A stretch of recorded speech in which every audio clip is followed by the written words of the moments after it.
Welcome to How Did You Do It? Our space to get to know the people behind great ideas. Whether you're on your morning walk, heading to work, or relaxing at home, enjoy. Your daily dose of inspiration awaits.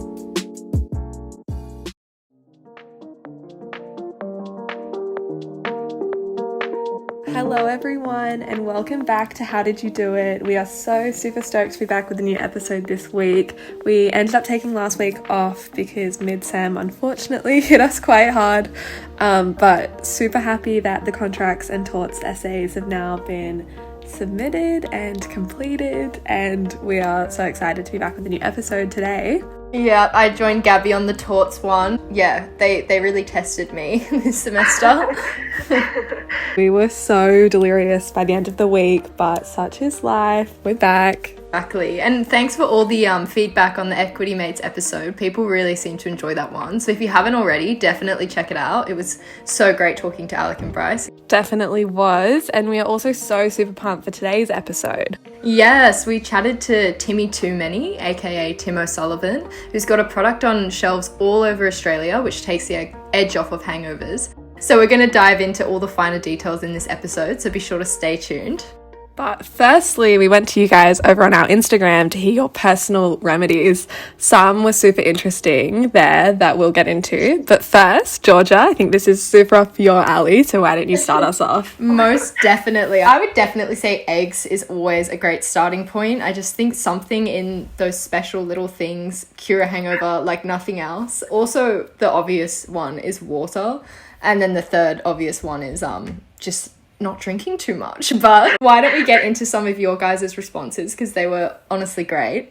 Firstly, someone came back saying any form of exercise, which is just like so respectable. 100%. I don't know if after a big night out I could get myself up and go for a run, but I commend anybody who can. No, definitely. Someone else came back saying a new podcast episode. Oh, we've done a few back in the day hungover, and let me tell you, there were definitely audio only episodes. Did pull through. The next one is 4 slices of bread before bed. Yeah, look, I don't know if I can condone someone eating 4 slices of bread and then passing out. I think that might be a bit unsafe, so look, if it works for you, like, well done, but yeah, I might take a pass on that one. Yeah. The next one, it seems actually very practical. 2 Nurofen and soda water. Like, it does, something about it makes sense. Yeah, and I like the soda water, you know, like, treat yourself, a bit of bubbles, like, I think that's just a nice, respectable one. I think the one we're going to end this on, though, is the most concerning. I don't know who does this, but someone said to slam 1 litre of water and 600 millilitres of Powerade before sleeping. So it's very specific, but apparently it works a charm. What are your thoughts, Georgia? Look, I'm pretty well toilet trained, but I don't know if I could get on this one. Having 1.6 litres of liquid in my body before bed, that is a lot, but I mean, maybe a bit, but like if you did it and then, you know, had some time to digest, that's just a lot of liquid, full stop. Like that, on top of a night of drinking, that's a lot of liquid. Maybe halving those quantities actually might be really practical. But segueing right into our episode, I think we've got an option that honestly, I think you can agree, Georgia, sounds way more enticing than any of these. Yeah, it's healthy, it's fresh, it's from Korea. Like, so we're going to hear from Tim, who's going to tell us all about his Korean Pear Juice. The brand is Bae Juice, and essentially you just drink this before you drink alcohol and takes the edge off the next day. Yeah, so enjoy, guys. Let's get into it. Hi Tim, thank you so much for joining us today. We're so excited to have you. No worries, thanks for having me, ladies. To get right into it, let's start with a quick fire get to know you. So first things first, favourite drink? Beer. I'm just a Carlton Draft man. Nice. Pubs or clubs? Pubs for sure. I love my sport and my betting. Beautiful. And before we hear the long form answer of how did you do it, give us 3 adjectives to explain how you built the business. Oh God, I don't even know the difference between an adjective and noun and a something. Jesus. Just like it was determination, it was problem solving, and it was sacrifice. I don't know whether those are adjectives, but there's 3 words. No, they're solid. And Oh, sweet. to start us off, what were your interests growing up? Was entrepreneurship something that was like always on the cards for you, or? Not at all. I was loose. I was wild as shit. Like it was like I got 39 in BCE. I got expelled from school in year 10 for stealing shit. To be honest, I didn't apply for university. Didn't consider it. I worked in hospitality, travelled, kind of just like lived my best life after school. Honestly, and I just tried heaps of things, which I think was to my advantage. I worked at Macca's, I did roof tiling, I did carpentry, I worked at clubs, I did venue management at venues. It was just like, I just tried heaps of different things because I had no real pressure on myself. And I was just kind of, just chill going through the motions. So it wasn't until sort of early sort of 20s that I was like, you know what, like I'm a bit more switched on than I'm giving off, like I've got this in me. And it wasn't until we sort of, I sort of got thrown my first bone, and that was sort of owning a cafe. And then from then on, I was like, okay, I love business. I love working with staff and doing the marketing and the food. So that was sort of my entry level to sort of a career in entrepreneurship. From the stories you shared from your life growing up, you can obviously tell that you were a bit of a risk taker early on, and that really kind of has translated into your career. But I'd love to know how you first stumbled on Korean Pear Juice. Was it like one or many wild nights that kickstarted this whole journey? Or Yeah, it was pretty wild actually. It was just like a 2 week drinking session in South Korea. I was meeting Sumin, one of my business partners' family at the time in South Korea. We were just meeting her friends, her family, her high school friends, and every single night it was starting like, oh no, we'll have a chill night tonight. And you'd have one drink and then you'd get a bottle of soju. I don't know if you girls have ever had soju. Yeah. It is just like blackout in a bottle. And so we were drinking lots of soju, and I was pulling up really, really poorly every morning, like ugly. So assuming all her friends like, oh, you've got to try all the hangover cures, but if you're not sure what's in them, just drink pear juice. Just have the Korean pear juice. And everyone was drinking it and everyone kept passing it to me.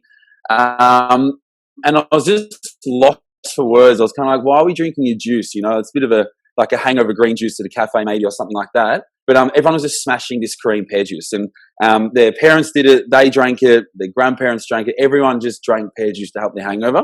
So I was pretty shocked and I just couldn't believe it. So did some research, tried it for myself, and everything was just like ticking the boxes. It was natural, it's healthy, and yeah, all the research sort of proved that it did sort of reduce your hangover symptoms. So yeah, from that day on, I was just hooked. So I was a big drinking bender in Korea. And when did you think like wow, there's this pear juice, it works? How did you go then transitioning that to being like, this is something that we need in Australia? It's a funny thought process. Like that first 12 months is like real shady. Like I struggle to remember much of it just because like the adrenaline and the intensity and like I don't know what I was doing. Like like it was just pretty like nutty. Like and I wish I could remember more. But I do remember just thinking that I did a lot of really good things. Like so I've got my friends to try it. I've got 57 first cousins. So I took it to my family Christmas. And there's a trestle table on entry with Korean packaging of this strange pear juice. And I stood at the front, and I think about 80 people came that Christmas because it's partners as well. And I'm just sitting there handing out this strange juice to every single person that walked in the door, telling them a quick spiel about it, and getting them to drink it. And everyone the next morning said it tasty, definitely took the edge off. It was young and old. So I sort of did do a lot of fun market research. And then owning a cafe as well on a Friday, I'd give people a latte on Friday morning, and then I'll give them this strange Korean sachet of juice. And if I had good rapport with them, and I'd say, this is something I'm thinking about importing. Can you drink it before your first beer? Let me know how you feel in the morning. And I had like optometrists, solicitors, all trying it and coming in on a Monday going, actually, that worked really well. What was it? Where can I buy it?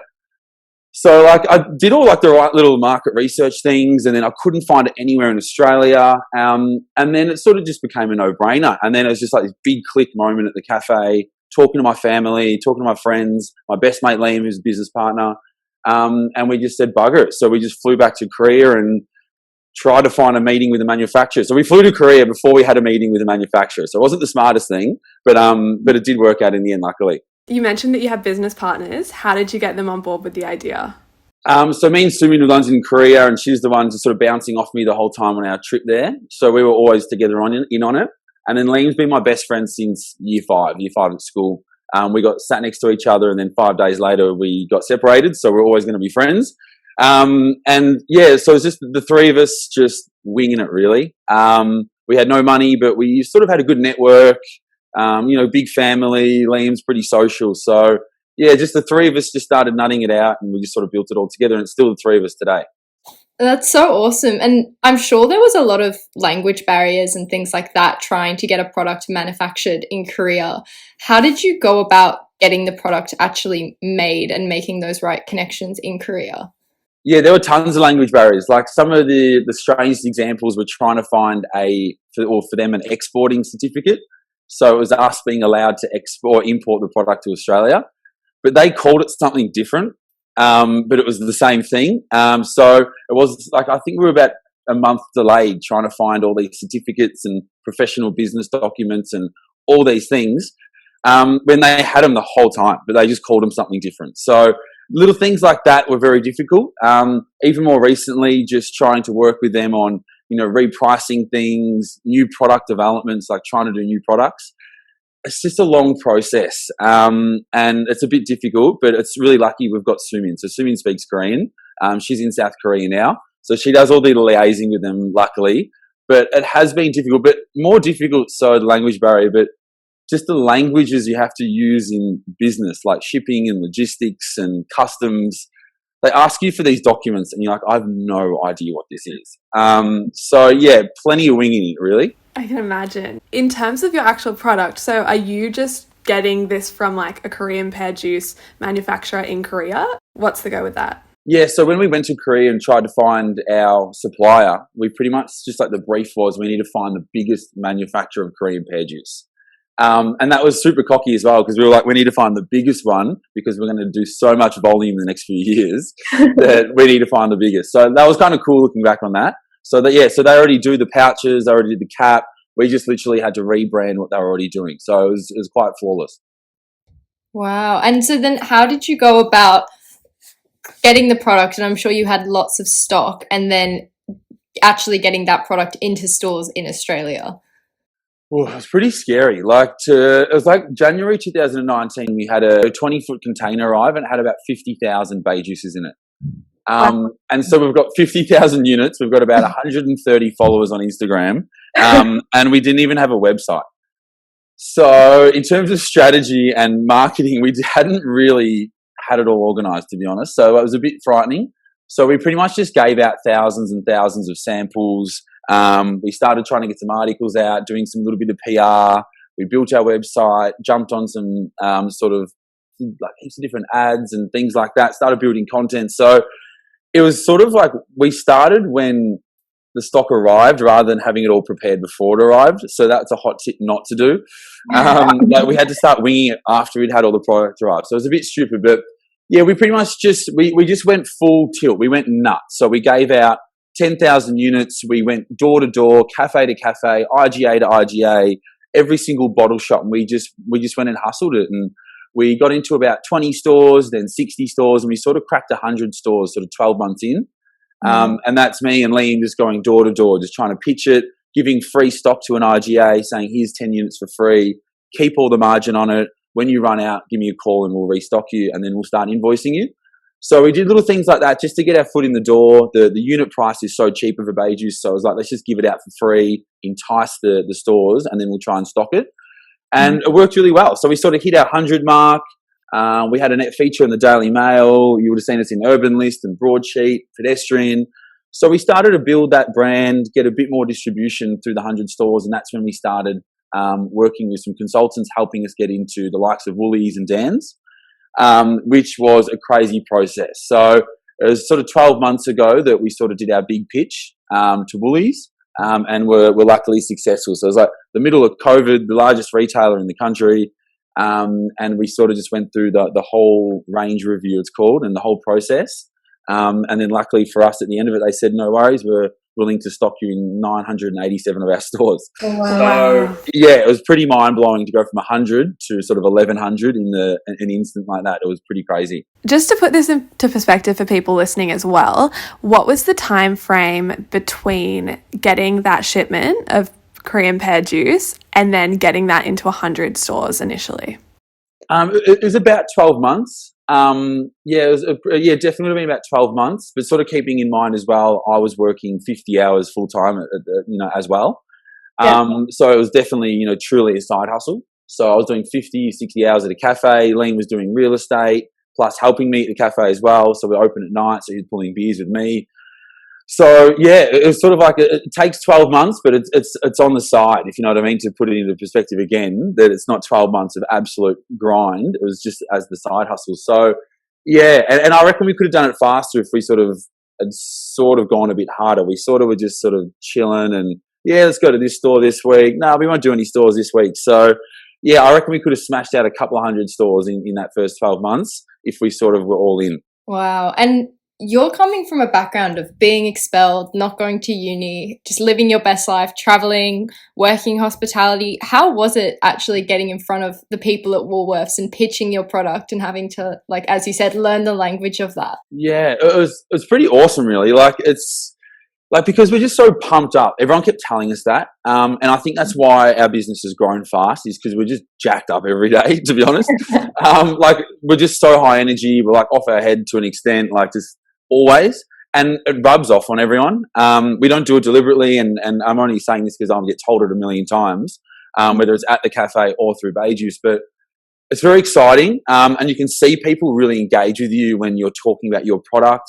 And when you're really authentic and honest and you tell them how hard it's been, you tell them you were working your full-time job in the first 12 months and you do all this, so people can understand the grind and the lengths you've gone to be in the position and in the conversation you are today. So whilst I don't have any experience in that, I am a confident person. I do work hospitality, so I deal with all sorts of shit every day.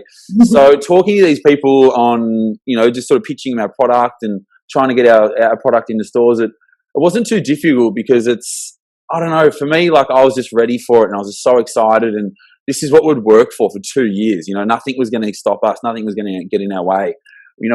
Since day one, I was like, let's get into Dan Murphy's. So although Dan Murphy's is 240 stores and Woolies was almost 1,000, for us, Dan Murphy's was our number one. We have to get in there before we even launched the product. So it was kind of the coolest thing ever to A, be in the meeting, and then B, actually get in that store when, 3 years ago, you all looked at each other and said, let's get into Dan. So yeah, it's just that high energy, the excitement. You're so proud of your product and yourself. So it sort of made the pitch easy. And I think it's sort of, it rubbed off on people you're talking to as well. So they feel the excitement and they know that if they put your product in, that you're going to give it the best shot. I'm imagining each store that accepted it, that would be a huge win for you guys, and that would just feed this excitement and enthusiasm. Yeah, you did touch on the fact that it was really difficult and there was a lot of sacrifice and challenges in that. What were the major sacrifices? Oh, wow. It's sacrifice is probably the biggest thing out of all of it. Looking back a little bit, so I've got nephews and nieces. I was in a long-term relationship. I was working at the cafe. I had a lot going on before Bae Juice. And then sort of Bae Juice comes along and you see your friends less. I poured every paycheck for my cafe. So I was working 40 to 50 hours a week at the cafe. At the start, because I owned a quarter of it, I was paying myself about $400 or $500 a week doing that 50 hours. Just to get off the ground. And then that $400 to $500 went into Bae Juice for the first 12 months. So I was living at home. I was not going out as much. It was just sort of a real financial sacrifice as well as the timing and the energy. So it was really hard. That's all I could say. It was really hard. And then as the cafe started doing better, I started paying myself more. But then I was spitting more money back into Bae Juice. So for the first 18 months, I put my paycheck week to week into Bae Juice. So I know a lot of people can't do that. And when I share that, people are sort of a bit shocked sometimes as well. So imagine sweeping floors, serving customers, dealing with staff and managing a venue all week for 40 to 50 hours. And then on that Monday the next week, you drain all of your hard work into a new business that isn't profiting and it's an idea. That's a pretty big commitment. So it's pretty tricky. So that was really hard. And at the start, you've got all this excitement and everything's happening, but it gets to sort of the point where you just can't do this anymore. So luckily for us, the business grew and we could kind of stop pouring money into it. So that was one thing. Financially, it never ended. But then also, like I started becoming a bad uncle. I didn't see my nephews and my nieces as much because I was always busy. I didn't hang out with mum and dad. I'd go for dinner all the time then. I saw them less. And then to blow off some steam, when you finally get a minute, you go out and have a huge, huge night because there's such a big build-up. And then you're hungover. I wouldn't hang out with Sumi, my partner at the time. Like we wouldn't, do anything. I was just so, just hungover. Like I shouldn't be hungover because I have a hangover product. But in the context of things, it was just a really crazy balanced lifestyle. And you're exhausted all the time, or you blow off steam and you become more exhausted. So it's really challenging. And then the finances stuff, you're draining your cash all the time. You're working with your best mate. So it never tested us, luckily, but I can imagine it would test people. So it's just the constantness of it. And so I do all the social media I have for the last 2 years. So I've got to reply on a Sunday, on a Monday morning, I get messages. A lot of hats to wear. So it's a lot. So and I think that's what drives me, knowing that a lot of people couldn't do this because of the intensity of it and how full on it is. So that does drive me to continue to do it because I know not many people can, but it's a lot. It's been really challenging, but to get those small wins, to get those 10 stores and the 50 stores, and to hug your best mate and zoom in and your business partners, and then get a bottle of vodka and a bottle of whiskey and go out and have heaps of fun and celebrate these wins, it makes it all worth it. While everything I just said was quite daunting for maybe listeners, those wins are sick. They are just unreal. You tell your parents, you put it on group chats, you just tell everyone, and you're just so excited and everyone's so pumped for you. So yeah, whilst it's madness and craziness, the rewards there as well. Yeah, it's amazing, and the wins would feel so much bigger because they're all self-made wins as well, and putting in that effort and getting the results. Exactly. Like I could imagine how much steam you'd want to blow off from that. In terms of logistics, did you have like baseline margins of like what success would look like for Bae Juice, or when did you start kind of actually reaping the rewards of all your hard effort? It wouldn't have been until sort of about 3 or 4 months ago until we started raising, or we're going through the process now of raising some capital through sort of a VC. We've got some other, like one of the larger event companies in Australia as well. We're sort of about to partner with, that we've sort of signed everything off on. So we've got lots of exciting stuff coming on, and things are about to blow up and go to another level, which is super exciting. But I think it's more towards the start of this year. So we'd had 3 months in Woolies.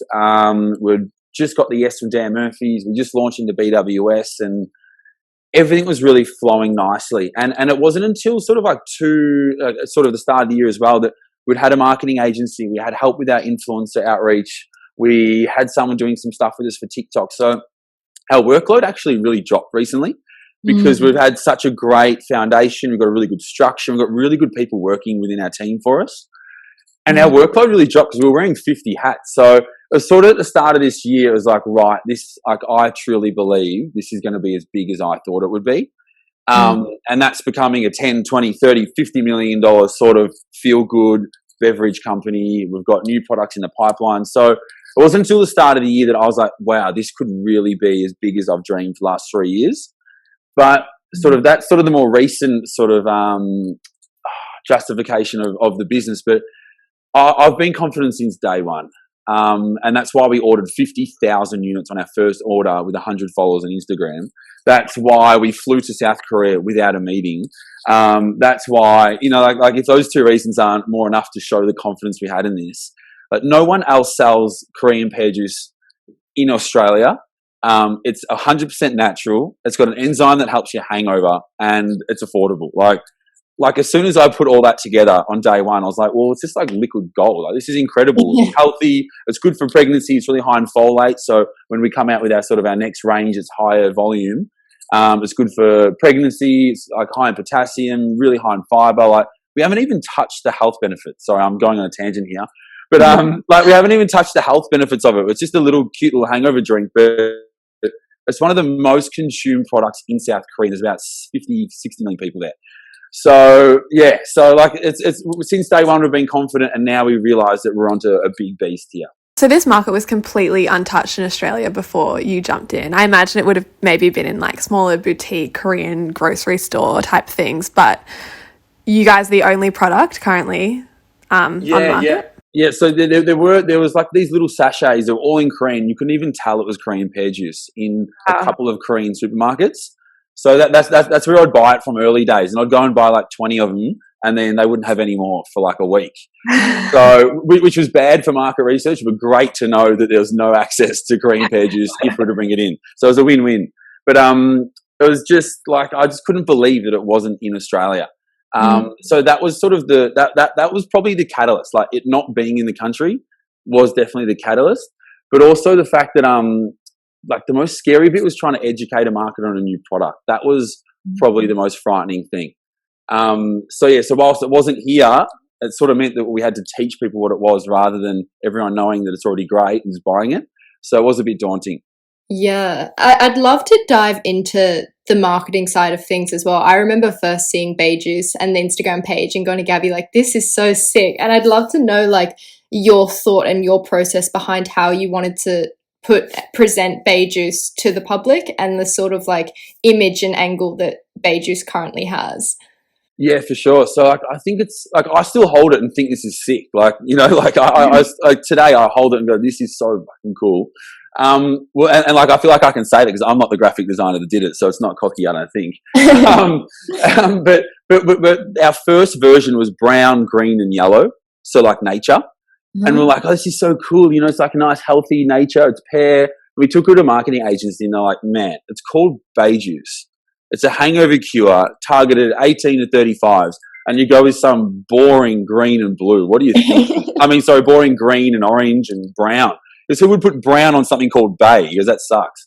So it was a bit brutal, but he's pretty spot on. So then we went, bam, we went mustards, pinks, blues, yellows, and just went real crazy with it. And as soon as we sort of changed the colors, it was like, okay, you know, this is, you know, it just felt like we knew the direction instantly. And it was just fun and cheeky and vibrant. And you could start picturing it on shelves. You could start picturing it at cafe, you know, grab and go fridges and everywhere. And that's when we started getting really excited with it. And because it was called Bae, and you could kind of be like, oh, it's kind of like your side bitch or your bae, or it can be guy or girl bae. Like, you know, like it was really cheeky, like the way you could use it, and you kind of go out and thanks to Bae, or you wake up next to Bae, you know what I mean? And so much fun with it. We're like, okay, this has to be cheeky. So we are cheeky. Like our tone of voice is crazy.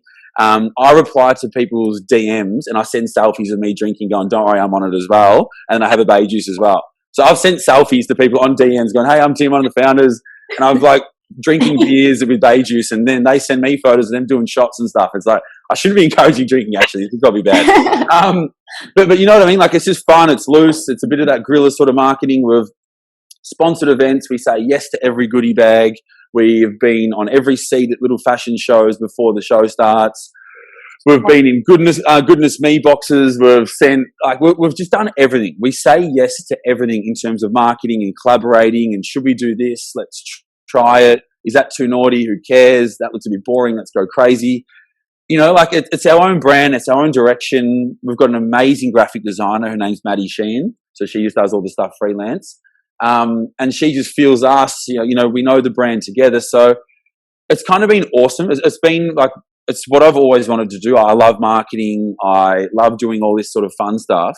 So yeah, we knew that it had to be sort of drinking related, fun, quick grab and go. Bae Before You Play was brilliant as well. We love that. We're going to stick with that pretty hard. So yeah, it's just, there's been no rules. And then, so like I said earlier, I've been running the social media. I've never used a planner or anything like that. I'd post on the day for 2 years. And I know people have their little square view all set up, ready to go. They have it scheduled for the month ahead. I just post on the day if I feel like it. And that's how we've rolled the whole time. Our graphic designer, we just do bits and bobs throughout the week and go, yeah, that could work. Try to stay relevant, do something for Easter and Father's Day and this and that, grand final. So yeah, it's just real go with the flow and just sort of the real hustle of our marketing, really. No, that's great to hear. And especially the tactic around making marketing like fun and crazy. I think that's so, like that's just the way of marketing right now. Like as consumers and with like the whole social media landscape, it's like people want brands that are fun and like we had Single Use Ain't Sexy on recently. I'm not sure if you've heard of them. Awesome, yeah. And it's like, that's what it needs to be, and like design and like that cheekiness, it's like really really captivating with brands. Like you want to feel like you can relate. Yeah, I just think it works so well with that. It's worked really well. I think the Korean angle as well. I love that there's a bit of Korean writing on it. The pear's actually sort of the Korean flag a little bit. So yeah, it's nice to sort of mix all that in as well and sort of leverage off the traditional uses there. And there's just so much. Like, there's so much stuff we haven't even done yet that we want to do. So yeah, you're right. It's exciting, and you just got to sort of roll with the punches and be a bit of fun and cheek. That segues really nicely into the next question I had for you, which is, where do you want to take Bae Juice? It's kind of exciting, but at the same time, sort of, I wouldn't say daunting, but it's a little bit scary to think that if we launch a new product, we've kind of got to start again with the names, the colours and stuff. But that was the fun stuff. But we definitely have a few products up our sleeve. In our minds, if we're doing so many sales and doing so well at the moment with the drink you consume just before alcohol, our thought process is imagine how well our business would do and how I would market a product if you could drink it every day. You know, theoretically, would we 5 times the sales we're already doing right now, potentially? So, yeah, we just want to keep launching new products. We've got amazing relationships with trade associations in Korea. So I think this is a pretty cool thing to touch on, actually. So in Korea, there's been a lot of news and a lot of press about us in Korea, heaps, because it's the most sacred product in Korea is now sold in Australia in a cool way, and they think it's awesome. So what's happened is a lot of Korean companies have reached out to us saying, hey, we have aloe vera water, we have this. Would you guys be interested in rebranding it and selling it into Australia? So like it opened up so many doors. So we've got people pitching us to rebrand their products, buy it off them and sell it to Australia at the moment. So we've kind of got a catalogue of what we think could be cool right now. So that was the advantage of producing a really cool brand, and a product that was already well known, and launching it into a new market. So we're definitely going to launch a lot of new products in the next couple of years. We're going through the process now of raising capital. So we'll try and get maybe $500,000 in the next sort of 2 or 3 months, and that'll go towards maybe all the new products. We're going to look at the States once Australia's bloody vaxxed, and there's potential for us to go over there. So we really want to go to the States. A few people that want to invest through the VC fund that we're going through at the moment actually live over there, and they're actually got quite a big presence there. So it could be cool trying to launch there. So yeah, it's just new products, getting some money in the door to sort of put fuel on the fire of all our marketing and just become a really big brand is sort of our mission. So yeah, we've got some really cool partners coming in. We want to sponsor events. We want to do festivals. So it's kind of just, there's just so much we want to do at the moment. And I feel like our foundation's there now that we have a team. We've launched a product. I feel like we can just funnel new products into like our system and our structure, launch it, market it, get a new product in and do the same thing. So we kind of want to become a really big beverage brand. That's the mission. You've achieved so much in the past, I think it's 3 years. I'd be really interested in knowing what are your, and you also just mentioned that you really have laid the foundations in those past few years. But in saying that, a lot of the past 3 years, and especially the past 2, have been coronavirus times. And like you've mentioned events and festivals and things. They're things that haven't actually been happening. Are you like really excited for the future of that? Like, do you see huge growth? Definitely impacted our becoming a lifestyle brand. I can't even touch on that. That's sort of been our dream since day one, was to be a lifestyle brand. So that's kind of like your Red Bull, and we have copied them. We sponsored an F3 driver who was in France driving around with logos on his helmet and stuff, which is pretty cool. So we've always wanted to be a lifestyle brand. So it did hurt when we couldn't do all these events. We've got other partners called Together Events. So we sponsor all of their events as well. So they do sort of high profile ones on rooftops and by the beach and stuff. So we've missed a whole season of that, which has been a bummer. But it also like helped us get into all the grocery stores, because grocery stores are pumping.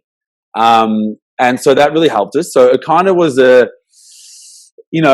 we lost events, but we gained grocers. And then now we can launch into events this coming year, and be in all these stores. So like it worked out really well for us. But yeah, it's really important for us to be a lifestyle brand. So like being at events is just everything for us. It's fun. It's on brand. That's how we built our brand. Like, how can we picture this sponsoring like a main stage at a festival? And that's how we came up with the pinks and the circles and the simplicity of it. So, yeah, so we're about to sort of sell a portion of the business to a really, really amazing events company in the coming months. So there'll be plenty of articles and stuff about that coming out soon. And that'll take us to a new level. That'll be front and center at huge events with 20, 30,000 people at it, access to databases and resources, working with really cool DJs and artists and stuff, and sort of having stock on stage. So events is going to be big for us. That's the brand. That's being in people's hands and experiencing it. So it's been a bit of a bummer, but we've taken it in our stride, and then now we're probably even more ready to tackle events. So it sort of has worked out.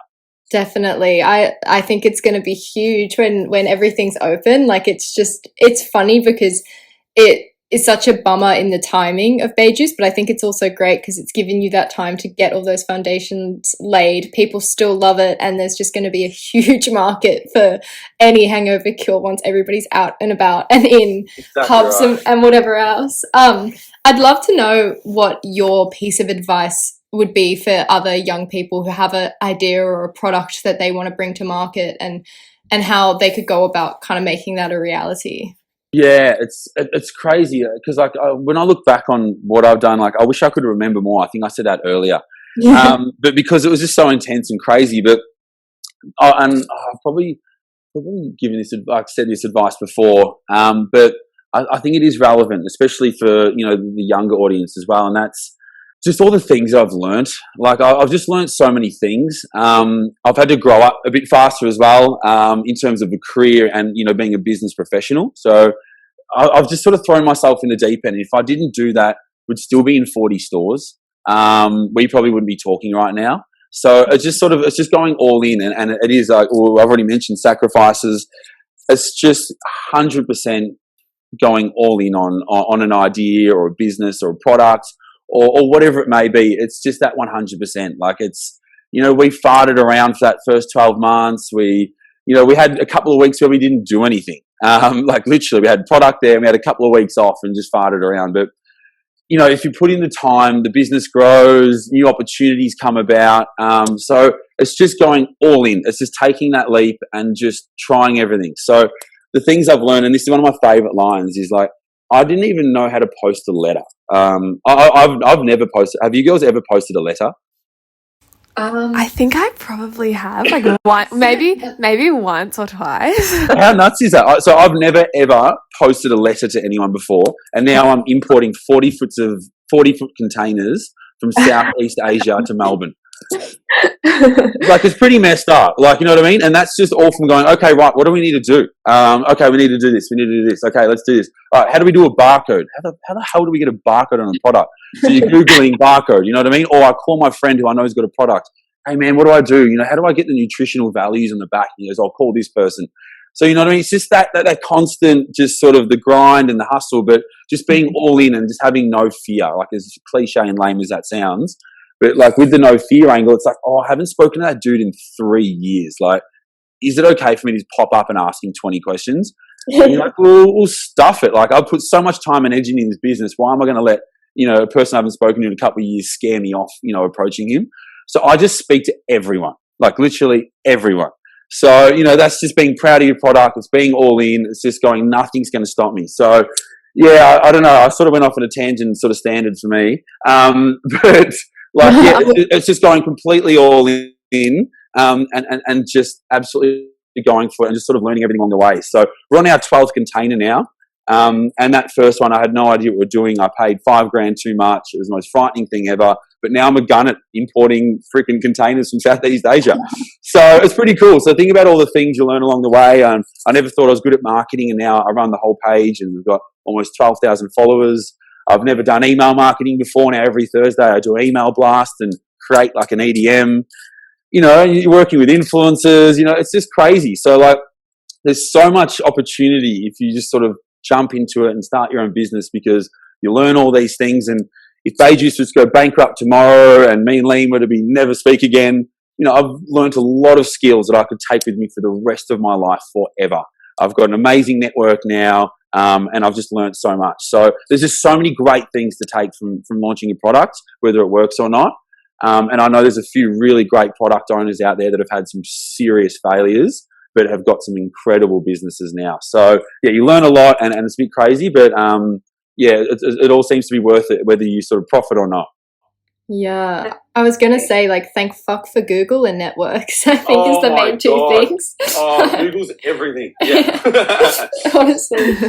Thank you so much for joining us today, Tim. It's been so great to hear about the Bae Juice journey and all the challenges, but all the hustle that matched that. And it's been so cool to see what you've been able to execute, and the future looks huge. So we're so excited to stay in the loop. Awesome. No, thanks so much, ladies. I really appreciate it. If anyone wants to reach out to me to talk product, logistics, marketing, or anything like that, I live for this shit. So never hesitate to hit me up on LinkedIn or wherever. So yeah, very approachable. But no, thanks. I really appreciate it. Beautiful. And I'm assuming people can find the Bae Juice product in their local Woolies or Dan Murphy's.